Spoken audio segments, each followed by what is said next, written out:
All right, welcome back. Today's video, we are making a Kwanzaa mat, and we are using the Cathedral window quilt block to make this. If you Google the Cathedral quilt block, you'll find plenty of tutorials and information on this. So I'm going to use this block for my Kwanzaa table runner at home, and I think this is a beautiful runner, and I may add on to 2 or 3 more rows, just depending on my table. All right, to get you started, let's go ahead and start cutting our circles. So I'm gonna set that aside. Now, if you don't have a large plate like I do, cut your circle or use something that you like, whatever it may be, but you want a circle. And I just cut this out of fabric. Now, or you can use a plate. Now, my plate is a little smaller than my template, but use what you have. A nice size circle. And this circle is probably about 9 to 10 inches. I think my original fabric is about 11 inches. I use a bigger size plate for this. Okay. So, how did I cut up my circles? And lay out my fabric? I like to cut as many circles as I possibly can. So as you can see, I've cut circles from here already. Now I fold my fabric hot dog style, and I folded it 4 times. So there's 4 layers here. 1, 2, 3, 4. The fold is here. And I did the same thing for my black fabric because I want to get as many cuts as I can. Now, if you struggle with arthritis or hand, don't try this because there's 8 layers. Do 1 at a time or 2 at a time, whatever is easier for you, okay? So, but I've layered 4 for my kente print and 4 for the black. And because this is my Kwanzaa, I'm using a kente print, which I love. This is beautiful. So I'm going to use this through, you'll see this fabric throughout this week for my Kwanzaa event. So you want to take your template. This is my 11 inch or whatever it is you're going to use. I'm just going to use the plate because it's so much easier to see in the camera. And I've laid it down, as you can see. And you want to use a marking tool, and you want to go ahead and mark your circle using your plate, whatever works for you. Your pencil, your marker, whatever you want to use, okay? And I could just keep going on and just adding more and more circles. Now, as you finish your first circle, make sure you put pins in it. So if you notice, I pinned all 8 layers together. Okay, and I will slide this down and do another set, and then I will slide it down and do another set, and I will just keep going. Okay, again, your table runner, depending on your table, how big you want your table runner to be, depends on how many circles you'll cut. Okay, so it's totally up to you. I've started out with 8, so it's really up to you. All right, so let's set that aside. Now, once you have all your pieces cut, it is time to put them together. Okay, it is time to put them together. And as you can see here, I have already laid out a sample that you can see where they're actually together. Now when you put them together, you want to make sure they're facing each other, right sides are facing each other. This black is kind of hard to tell, but your printed fabric, whatever you're using, you want to make sure they're facing each other because we're going to flip these inside out. Okay, as you notice, I've marked my opening, my start and ending, and I pinned my circle.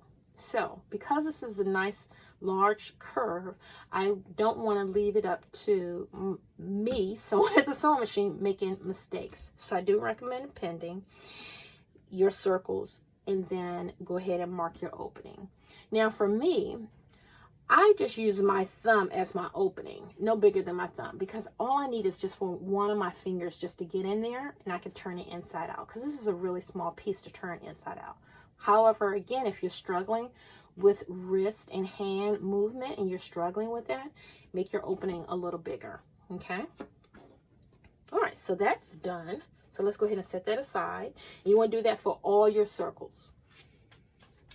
Now that you've sewn your circles, as you can see, I have some stitches in here. I used a 1/4 of an inch seam.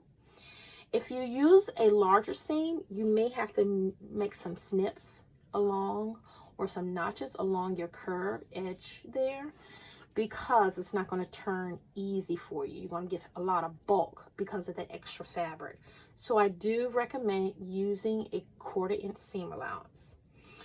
And go ahead and clean up your thread tails and everything. Go ahead and get rid of those.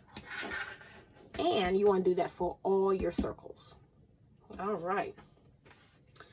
Another little tool that I always tell my students to put in their arsenal of sewing supplies is chopsticks. I love chopsticks. They're perfect for this project. You will find when you turn your circle inside out, it's not going to lay smoothly. And curves never lay smoothly. However, once you turn everything inside out, you want to take your chopstick and run it inside around the seam. You see that? Around it.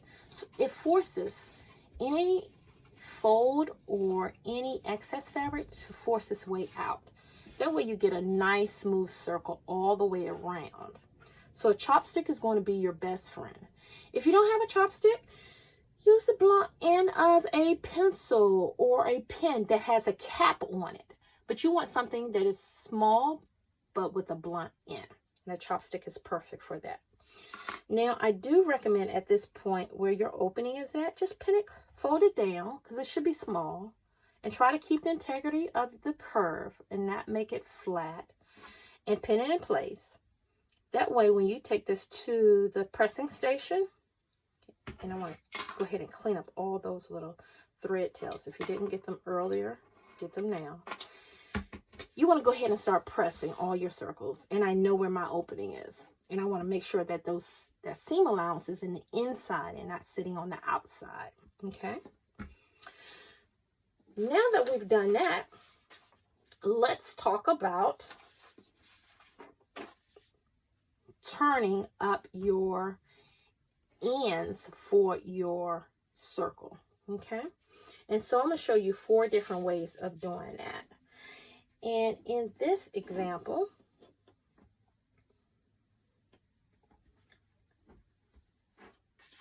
here we go. It's this one. In this example, I've already done that for you, but I'm going to go ahead and take these out so you can see what it looks like. Okay. Now, there's 3 different ways of you can do this. You can either turn up one end and just measure that, whatever that may be. And you just want it from point to point. So you don't want to make it too big. You want to make a perfect, the goal is to make a square inside of your circle. Okay. So I'm just going to fold up one end. And a square wouldn't fit perfect if I folded in half. That wouldn't work. So I just want to fold up one end. And this may take some time adjusting. So this is not always my favorite way. And you want to measure this out. So this is roughly about 1.5 inches. So I would do that on each side, folding it up 1.5 inches. Now, when it comes to the corners, you want to make sure that the corners are touching each other, but not sitting on top of each other. Okay. Now, so this is one way of doing it, making your square inside. Or you can actually use a quilting template or quilting ruler. And I have several here. I like to use a big one so I can really see where I'm going and something I can see through. So I'm going to use the corner of my square and just place it along at the very point where my circle ends, because that's where I want that first point to be.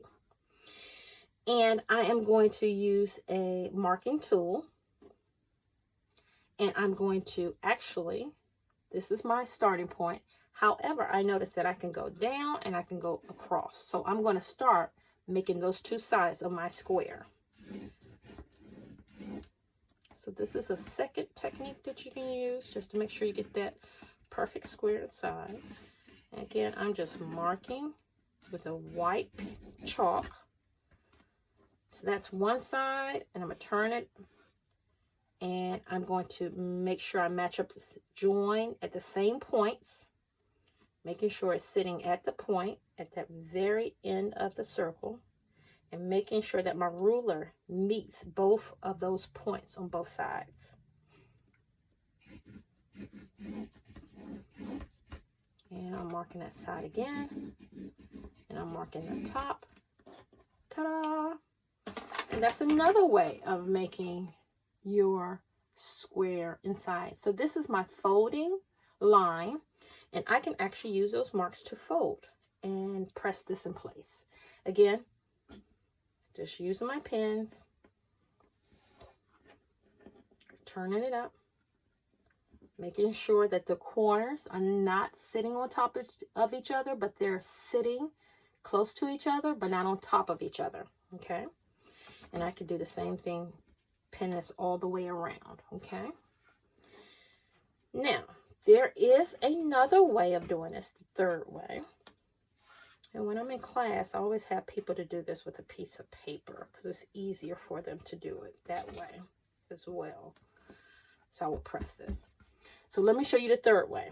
So let me open this back up. And the third way is just using a piece of paper. And a piece of paper is the perfect rectangle, so you can't go wrong. And again, just like your ruler, you're going to start at that point, and I'm going to lay this right at the tippy point of my circle, right there at the corner, and I'm going to pin this down. That's one point down. That's one point that's finished. I'm going to go over to my left side, and I'm going to pin that down. That's my second point. And diagonal from that or below that first starting point, this is my third. You're almost there. So all it is just a matter of folding the other two sides. So I'm going to fold this one down again. And the paper is perfect because it ends up making a perfect square for you. Making sure that the paper is not shifting. Got perfect ends on both sides. So I folded that side down. And I'm going to fold this one as well, making sure it's point to point. Beautiful. And I will put a pin in the other corner. Beautiful. And so you can take this same template, and I have another one here, and you can do this for all of your circles, making sure you get a perfect square inside your circles. So whatever technique works for you, go for it, okay? So I've already done one already here, okay? Let's set that aside. And as you can see, I've pressed my ends on my circle so it looks like a perfect square, okay? And again, because I want my kente print to be the focus point, I press the black towards the inside, as I mentioned earlier. Okay, so make sure you're working on the right side of the print that you really want to be the focus, and then turn those in. Okay, so then I've done that. You're going to do that for all your blocks. If it's 10, 6, 20, it doesn't matter. Okay, now it's time for us to join these in sets. What does that look like? I have one here that I've joined together right in the center. I want to take these pins out so you can see what I've done. So I would take two, and I would just pick any side. I'm just going to pick these sides, and I just want to bring these two circles together evenly, almost like an envelope. And you'll notice that those points should match up, and if they don't, you want to make sure you do that now. This is a good time to make any adjustments, making sure that those points are matching up. And I'm just doing that for each corner. And you can see that crease or that fold line that you have there. Reinforce those ends, sew across, and reinforce at the end. Okay? And you're going to sew these in sets of twos. Sets of twos. So you'll have one set here. And then you'll have another set here, and you'll have another set here, and another set. Put them in sets, and then we will join them. Okay. All right, so let's set this aside, and let's see what that looks like. All right, so here we have one here that we've joined together, as you can see right here. And I just went across, reinforce those ends, make sure you clean up your thread tails on both ends, and sew right across. Okay, so I've done that, and once you've done that, then you want to press it. Okay, again, my fold is still here on the other pieces. If you just, they're here. I just pushed them open as I was sewing, because it's so much easier just to sew them this way and go straight down. Okay, so this set is done. So I want to join this to another set. All right, so let's pull up our another set. And I'm going to pull out the runner that I showed you earlier. So, because I want to continue building onto this. And look at that. That's a beautiful pattern inside. This is just gorgeous. So I want to add this to my other side. All right, so I will put these two together, just like this. Now that center seam, you want to make sure these match up perfectly, as evenly as possible. Make sure you pin it, okay? And make sure you pin those points together. It's the same thing as when you put the sets together. Those points together. Now I'm going to just turn this pin this way so that we can see this laying flat. All right. So that when I go to take this to the pressing station, ta-da, there's my other one. And you would just keep building and keep building and keep building, depending on how long you want your table runner to be. But this is beautiful. I'm really, really liking my mat for Kwanzaa. Again, happy, joyous Kwanzaa. And I would hope to see you tomorrow when we make the candle holder. Woo! So